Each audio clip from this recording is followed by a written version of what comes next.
વિદ્યાર્થી મિત્રો, મારી યુટ્યુબ ચેનલમાં તમારું હાર્દિક સ્વાગત છે. આજે આપણે મિત્રો ટીવાય બીકોમ સેમ 5 ની અંદર જોઈએ તો મેનેજમેન્ટ એકાઉન્ટિંગ ની અંદર યુનિટ 1B માં આપણે આ છેલ્લો પોઈન્ટ છે, importance and utility and limitation of ratio analysis, એટલે કે ગુણોત્તર વિશ્લેષણના ફાયદા અને મર્યાદાઓ, ફાયદા અને ગેરફાયદા જણાવવાના છે. તો ગુણોત્તર વિશ્લેષણનો ઉપયોગ શા માટે જરૂરી છે એ આપણે જોઈએ તો જુદી જુદી કંપનીઓ પોતાના નાણાકીય પત્રકો બહાર પાડે છે ત્યારે એ કંપનીઓ જોડે સંકળાયેલા અથવા તો કંપનીઓ સાથે હિત ધરાવતા જે રોકાણકારો હોય છે, શેર હોલ્ડર હોય છે, કર્મચારીઓ હોય છે, તેઓ આ જુદા જુદા ગુણોત્તરથી કંપનીની નફાકારકતા અને કંપનીની મિલકતો અને કંપની કેટલી સદ્ધર છે એના વિશે માહિતી મેળવે છે. એટલે આમ ગુણોત્તરની ઉપયોગિતા ખૂબ જ છે અને એના લીધે ઘણી બધી માહિતીઓ હિત કરતા માણસોને ઉપયોગી નીવડે છે. કહેવાનો મતલબ એ છે કે ગુણોત્તર વિશ્લેષણ ઉપયોગ કરવાની શરૂઆત બેંકોએ નાણાંનું ધિરાણ કરતા પહેલા કંપનીઓની પ્રવાહિતાની સ્થિતિ અને નફાકારક સ્થિતિ વિશે માહિતી મેળવવા માટે કરી. સૌથી પહેલા કંપનીઓએ લોન આપવાની હોવાથી એની પ્રવાહી સ્થિતિ શું છે, એની સ્થિતિ કઈ છે, પ્રવાહી સ્થિતિ એટલે કે હમણાંની સ્થિતિ કઈ છે ચાલુ, એ જોવા માટે એ ગુણોત્તરનો ઉપયોગ કરતી. ત્યાર પછી અનેક પક્ષકારો હોય તેનો ઉપયોગ કરવાનું શરૂ કર્યું. રોકાણકારો હવે કંપનીમાં રોકાણ કરતા પહેલા તેના પ્રગટ થયેલા હિસાબો પરથી જુદા જુદા ગુણોત્તર ગણી કંપનીની સદ્ધરતા અને નફાકારકતાનો ખ્યાલ મેળવે છે. ધંધાના સંચાલકોને પણ ઉપયોગી માહિતી મળે છે. આમ ગુણોત્તર વિશ્લેષણ ઘણું જ ઉપયોગી છે, એ આપણે હવે નીચે જોઈએ. તો ગુણોત્તર વિશ્લેષણના ફાયદા વિશે આપણે ચર્ચા કરીએ તો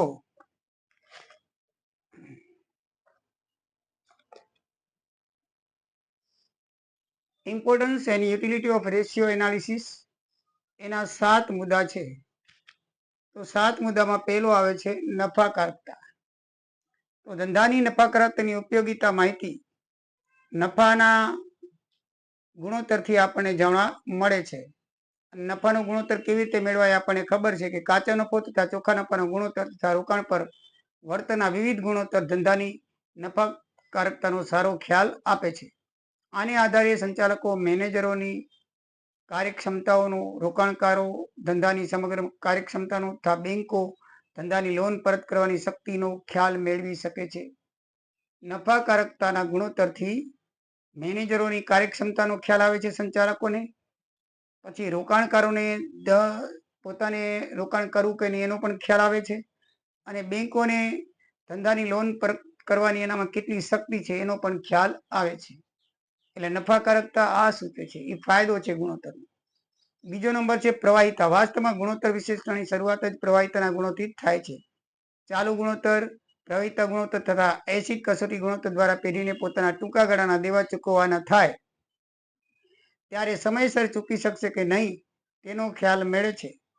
બેંકો તથા ધંધાને નાણાં ધીરનાર અને લેણદારો આ ગુણોત્તરનો ઉપયોગ નક્કી કરે છે કે પેઢીને નિયમિત રીતે વ્યાજ તથા મુદ્દલ આપતા ભરી શકવાની શક્તિ છે કે નહીં તે જાણી શકે છે પ્રવાહિતાના ગુણોત્તરથી. બરાબર છે. એ પ્રવાહિતાના ગુણોત્તર, ચાલુ ગુણોત્તર અને એસિડિક ગુણોત્તર ઉપરથી શું કરે છે, એ માહિતી મેળવે છે. જેને નાણાં ધીરે છે, જે લેણદાર છે, એ ટૂંકા ગાળાની, એવી જ રીતે ટૂંકા ગાળાની જો દેવા ચૂકવાની સ્થિતિ થાય તો કંપનીને પણ ખબર પડે કે આપણે ટૂંકા ગાળામાં દેવું ચૂકવાનું થાય તો આપણી પાસે એટલી મૂડી અથવા મિલકત છે કે નહીં. બરાબર છે. અને બીજા લેણદારો છે કે ધીરનાર છે એ કે વ્યાજ કે હપ્તા પૂરેપૂરા ભરી શકશે કે નહીં એ પ્રવાહિતાના ગુણોત્તર ઉપરથી જાણી શકે છે. એટલે કંપનીની પ્રવાહિતતા કઈ છે, એટલે આર્થિક સ્થિતિ એટલે કે અત્યારની સ્થિતિ કઈ છે, બરાબર છે, કયા મોડ ઉપર ઊભી છે, એના વિશે પ્રવાહિતાના ગુણોત્તરનું વિશ્લેષણ જરૂરી બને છે.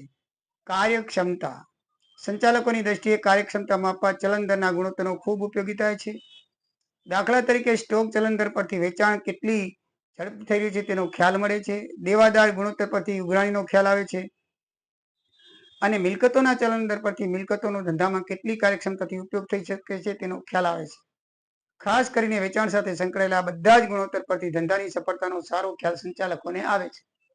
એટલે કેટલી કાર્યક્ષમ છે કંપની, બરાબર છે, એનો વેચાણ ગુણોત્તર, એનો ચલણ દર ગુણોત્તર, દેવાદાર ગુણોત્તર, એના ઉપરથી બધી ખ્યાલ આવે છે કે કંપનીની કાર્યક્ષમતા કેટલી છે. ત્યારબાદ આવે છે આંતરપેઢી તુલના. પેઢીના એકલા ગુણોત્તરનો ખાસ ઉપયોગ નથી, પરંતુ જો તેને તે ધંધાની અન્ય પેઢીના ગુણોત્તર સાથે સરખાવવામાં આવે તો ધંધાની સરેરાશના પ્રમાણમાં આપણી પેઢી ક્યાં છે તેનો ખ્યાલ આવી શકે. આથી જ આંતરપેઢી તુલનાની ટેકનિકનો વિકાસ થયો છે, જે અન્ય પેઢીની તુલનામાં આપણી પેઢીની નબળાઈઓ દર્શાવે છે કે જેથી જરૂર જણાય ત્યાં સુધારાના પગલાં લઈ શકે. એટલે કે બે પેઢીઓ સાથે એની તુલના કરવામાં આવે છે. એટલે આપણી પેઢી અને એના જેવી બીજી એ જ ધંધો કરતી બીજી પેઢીમાં શું તફાવત છે, એ કેમ ઓછો નફો કે વધારે નફો કમાય છે ને આપણે એનાથી વધારે કમાય છે કે ઓછું, એની તુલના થાય છે અને એના ઉપરથી આપણી કોઈ નબળાઈ હોય તો દૂર કરી શકાય છે. પાંચમો આવે છે વલણ દર્શાવતા ગુણોત્તર. પેઢીના પોતાના છેલ્લા 3 થી 5 વર્ષના ગુણોત્તરની સરખામણી કરવાથી દરેક બાબતનું વલણ જાણી શકાય છે. વલણ યાની કે સ્થિતિ. દાખલા તરીકે ચાલુ ગુણોત્તર સમગ્ર ધંધાની સરેરાશ કરતા ઓછો હોય, પરંતુ જો છેલ્લા થોડા વર્ષોમાં તેનો સતત સુધારો થઈ રહ્યો હોય તો તે આવશ્યક વલણ છે કે સ્થિતિ સારી છે કે ભાઈ સુધારો થઈ રહ્યો છે. ગુણોત્તર વિશ્લેષણ પરથી તેનો ખ્યાલ આવે છે. તેથી ઉલટું પણ બની શકે કે પેઢીનો અમુક ગુણોત્તર ધંધાની સરેરાશ કરતા સારી સ્થિતિ રજૂ કરે છે, પરંતુ તેનું વલણ તેનો સતત બગાડ સૂચવતું હોય તો સંચાલકોએ તેના પગલાં લેવા પડે છે. એટલે કે અગાઉના વર્ષોના સરખામણીની અંદર આ ગુણોત્તર અત્યારના હાલના ગુણોત્તર કેવા છે એનું વલણ જાણી અને આપણે એની નિર્ણય લઈ શકીએ છીએ. છઠ્ઠું છે અંદાજી પત્રક અંકુશ માટે ઉપયોગી. જે ધંધામાં અંદાજપત્ર દ્વારા અંકુશની પદ્ધતિનો અમલ થતો હોય ત્યાં અંકુશ રેખા અહેવાલો તૈયાર કરવામાં આવે છે.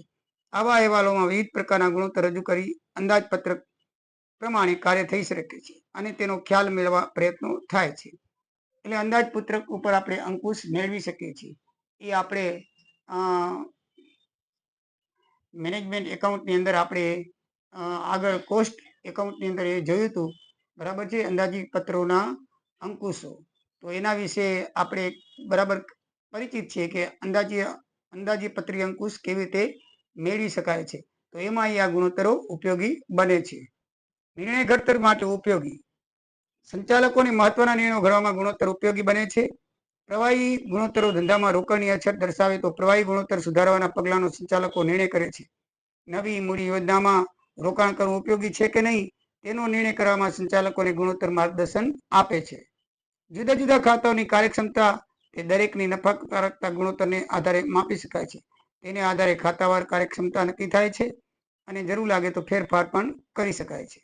એટલે કે પ્રવાહી ગુણોત્તર હોય એના ઉપરથી મૂડીની ખબર પડે છે અને અલગ અલગ ખાતાની કાર્યક્ષમતા જાણી શકાય છે. જો ક્યાંય મૂડીની જરૂર હોય તો આપણે એનો નિર્ણય લઈ અને એને સારી રીતે કાર્યક્ષમતા નક્કી કરવામાં ફેરફાર કરવામાં પણ મદદ કરી શકે છે. તો મિત્રો, આ રીતે 7 ફાયદાઓ છે ગુણોત્તર વિશ્લેષણના, બરાબર છે. હવે ગુણોત્તર વિશ્લેષણની મર્યાદાઓ જોઈએ. Limitation of ratio analysis. તો એની મર્યાદાઓ પણ 10 છે. તો એમાં શું ગેરફાયદો છે, ફાયદા તો જોયા. તો આમાં 1 જ વર્ષની ગુણોત્તરની ઉપયોગિતા મર્યાદિત છે. હવે આમાં શું થાય છે કે 1 જ વર્ષના નાણાકીય પત્રકો પરથી જે ગુણોત્તરની ટકાવારી શોધવામાં આવી હોય તેની ઉપયોગિતા દેખી રીતે મર્યાદિત રહેવાની. પાછલા વર્ષના આંકડાઓ સાથે ચાલુ વર્ષના આંકડાઓ સરખાવવા જોઈએ અને બની શકે તો ધંધો કરતી અન્ય પેઢી સાથે આંકડા સરખાવવા જોઈએ. એવું બનતું નથી. 1 જ વર્ષના નાણાકીય પત્રકો પરથી આ ગુણોત્તરના રેશિયો બનાવવામાં આવે છે. એટલે ગુણોત્તર રેશિયો બનાવવામાં આવે છે અને એના જ આધારે બધા નિર્ણયો લેવાય છે, જે ખરેખર બરાબર નથી. બીજું છે અન્ય પરિબળોની અસર ધ્યાનમાં લેવી જોઈએ. કોઈ પણ ધંધાના આર્થિક પરિણામો ઉપર કેટલાક અન્ય પરિબળો પર અસર કરતા હોય છે. ખાલી ગુણોત્તરો એવું નથી હોતું. દાખલા તરીકે અર્થતંત્રની સામાન્ય પરિસ્થિતિ, હરીફાઈ, કેટલાક સ્થાનિક પરિબળો, યુદ્ધ છે એવા પરિબળો પણ હોય, અથવા કોઈ એવો વૈશ્વિક રોગ હોય, બરાબર છે, એવા પરિબળો એ પણ અસર કરતા હોય છે. દાખલા તરીકે કોરોના જેવો વૈશ્વિક રોગ આવે તો એ પણ ગુણોત્તર સિવાય અસર કરે છે. તો એ પણ એને ધ્યાનમાં લેવી જોઈએ, પણ એ ધ્યાનમાં લેવાતું નથી. એટલે ગુણોત્તર પરથી કોઈ અનુમાન બાંધતા પહેલા આ પરિણામો ધ્યાનમાં રાખવા જોઈએ. ત્રીજું છે એક જ ગુણોત્તર ગેરરસ્તે દોરે છે. જે બીજા ગુણોત્તરને ધ્યાનમાં લીધા સિવાય એક જ ગુણોત્તર પરથી અનુમાન બાંધવામાં આવે તો કોઈક વાર તે ગેરમાર્ગે દોરનાર બને છે. એટલે કે ધંધાની આર્થિક સ્થિતિનો વિચાર કરતા બધા જ ગુણોત્તરનો વિચાર કરવો આવશ્યક છે. એક જ ગુણોત્તર સારો હોય કે ધારો કે નફાકારકતા બરાબર છે, કોઈ પ્રવાહિત કે વેચાણનો ગુણોત્તર સારો હોય તો એના ઉપરથી નિર્ણય લેવો યોગ્ય નથી. બધા જ ગુણોત્તરો તપાસવા પડે અને તપાસવા ઘણા અઘરા પડે. બધા ગુણોત્તર તપાસીએ તો બધા ગુણોત્તરનું રેશિયો કાઢીને જો સારું આવે તો જ એ આપણને વિશ્વાસપાત્ર ગણાય, નહીંતર તો પછી ગેરરસ્તે દોરે છે. ચોથું છે ઐતિહાસિક આંકડાઓ પરથી ગણેલ ગુણોત્તરની ઉપયોગિતા મર્યાદિત છે. ઘણી વખત શું છે કે અંદાજપત્ર ઉપરથી ભાવિ માટે તૈયાર કરેલા ગુણોત્તર સંચાલકો માટે વધુ ઉપયોગી છે અને ઐતિહાસિક પરિણામો પરથી ગણેલા ગુણોત્તરની ઉપયોગિતા મર્યાદિત છે. આમ છતાં ઘણીવાર એકાઉન્ટન્ટે ઐતિહાસિક વિગતો પર આધાર રાખવો પડશે, કારણ કે તે આંકડાઓ તેને સહેલાઈથી મળી શકે.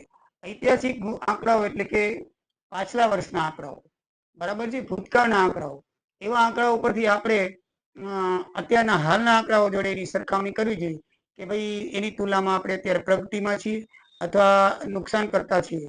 એનો આંકડો તો એ કંપની ચાલુના જ આંકડાઓ ધ્યાનમાં લે છે, આગળના એટલે કે ઐતિહાસિક આંકડાઓ ધ્યાનમાં લેતી નથી, જેથી એની ઉપયોગિતા મર્યાદિત કરે છે, એ નથી ધ્યાનમાં લેતી ને. એટલે ઐતિહાસિક આંકડાઓની મર્યાદિતા આમાં લેવાય છે, એ બરાબર નથી. ગયા વર્ષના આંકડાઓ જોડે પણ સરખામણી કરવી જોઈએ. પાંચમું છે ગુણોત્તર સિવાય અન્ય તપાસ જરૂરી. ગુણોત્તર ઉપર ખાસ ધ્યાન રાખવું જોઈએ. હિસાબોની તપાસનું પ્રાથમિક પગલું છે. કોઈ ચોક્કસ અનુમાનો બાંધતા પહેલા વિગતવાર તપાસ કરવી જોઈએ. દાખલા તરીકે એક કંપની ગયા વર્ષે 10,000 એકમનું ઉત્પાદન કરતી હોય અને ચાલુ વર્ષે 20,000 ઉત્પાદન કરતી હોય તો તેની પ્રગતિ 100% ગણાય. જ્યારે બીજી કંપનીનું ઉત્પાદન ગયા વર્ષે 50,000 હોય અને ચાલુ વર્ષે 75,000 એકમ હોય તો તેની પ્રગતિ 50% ગણાય. આમ પહેલી કંપનીની પ્રગતિ વધુ દેખાય, પરંતુ કુલ એકમોની દ્રષ્ટિએ વિચારીએ તો પ્રથમ કંપનીનું ઉત્પાદન ફક્ત 10,000 છે, જ્યારે બીજી કંપનીનું ઉત્પાદન 25,000 છે. આમ ગુણોત્તર સાથે કુલ આંકડા પણ જોવા જોઈએ, બરાબર છે. ગુણોત્તર સિવાય આ જુઓ, એક કંપની 10,000 ઉત્પાદન કરે પછી બીજા વર્ષે 20,000 એટલે 100% ગણાય. જ્યારે એક કંપની 50,000 કરે છે, બીજું ચાલુ વર્ષે 75 ગણે છે, તો એ 50% કહેવાય. અને હકીકતમાં પેલી 10,000 એકમનું વધારે ઉત્પાદન કરે છે અને આ 50 ને બદલે 25,000 ઉત્પાદન કરે છે. તો એના કરતા વધારે ઉત્પાદન કરતી હોવા છતાં પણ ગુણોત્તર એનો ઓછો આવે. તો આવું ન થવું જોઈએ, બરાબર છે. સરખામણી પણ આધાર ધ્યાન રાખવો જોઈએ. છઠ્ઠું છે સરખામણી કરતા આધાર ધ્યાનમાં લેવા જરૂરી. જ્યારે બે પેઢીના ગુણોત્તર સરખાવવામાં આવે ત્યારે યાદ રાખવું જરૂરી છે કે જુદી જુદી પેઢીઓ જુદા જુદા આધાર લઈ હિસાબો કરે છે. દાખલા તરીકે એક પેઢી સીધી લીટીની રીતે ઘસારો ગણે તો બીજી પેઢી ઘટતી જતી બાકી પર ઘસારો ગણે, એટલે સ્વાભાવિક રીતે આવી સરખામણીના ખોટા અનુમાનો તરફ આપણને દોરી જાય છે. એટલે સરખામણી કરતાં આધાર ધ્યાનમાં લેવો જરૂરી છે.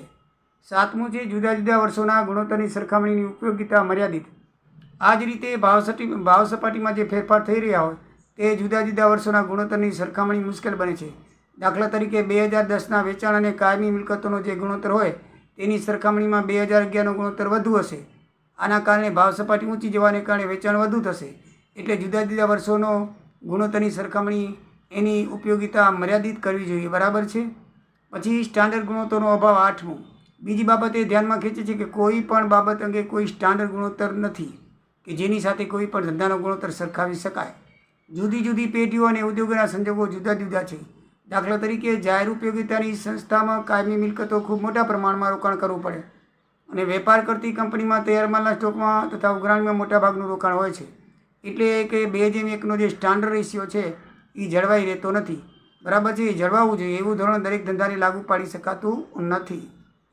નવમું છે અમુક ગુણોત્તરને ચુસ્તપણે વળગી રહેવાનું વલણ નુકસાનકારક છે.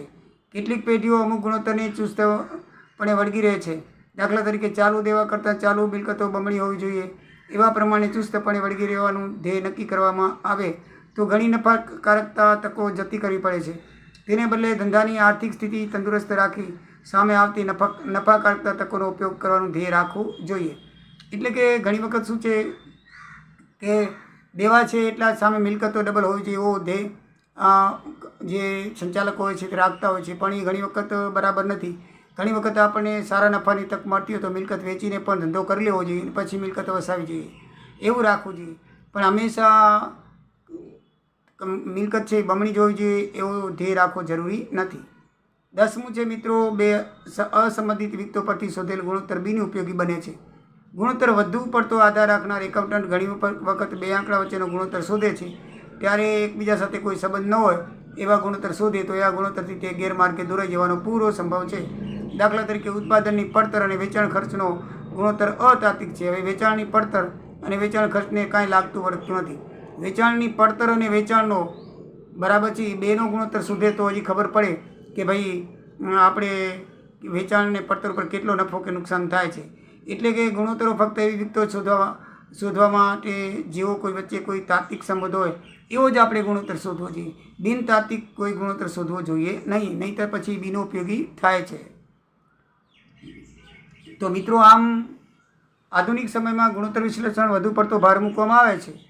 અમેરિકન લેખક પીટોન ગુણોત્તરને અપાતા વધુ પડતા મહત્વ સામે લાલબત્તી ધરતા જણાવે છે કે સ્ટોકનો ઉથલાનો દર ખૂબ જ સંતોષકારક છે. તમે કેટલું વેચાણ કર્યું છે, તમારા કને કેટલો સ્ટોક છે એ મહત્વનું છે, પરંતુ એ વેચાણ કામચલાઉ ભાવમાં અછીને ઘટાડો કરીને પ્રાપ્ત કરવામાં આવ્યું હોય તો એ નકામું છે. તે જ પ્રમાણે ચાલુ ગુણોત્તર સામાન્ય રીતે સદ્ધર આર્થિક સ્થિતિનું સૂચન કરે છે, પરંતુ તેમાં સ્ટોકનું પ્રમાણ ઊંચું હોય અને વેચાણ ન હોય તોય પણ ક્ષમતા બરાબર નથી. બરાબર છે, ચાલુ ગુણોત્તરમાં સ્ટોકને ભાગીએ એના ગુણોત્તરને તો એમાં સ્ટોકનું પ્રમાણ ઊંચું હોય, ઘણો બધો સ્ટોક હોય પણ વેચાણ ઘણું હોય અને સ્ટોક ઘણો બધો પડ્યો હોય તો એ પણ કાર્યક્ષમતાને બરાબર રીતે દર્શાવતું નથી. તો મિત્રો, આ રીતે આપણે આ પિરિયડની અંદર ગુણોત્તરના ફાયદા અને મર્યાદાઓ જોઈ. એટલે 1B એ હવે અહીંયા પૂરું થાય છે, A અને B. એના માટે મિત્રો 1A અને B નો જે અભ્યાસક્રમ છે નવો, એના મુજબ મેં તમને ચલાવેલું છે. એના મુજબ જો 1 ને B માટે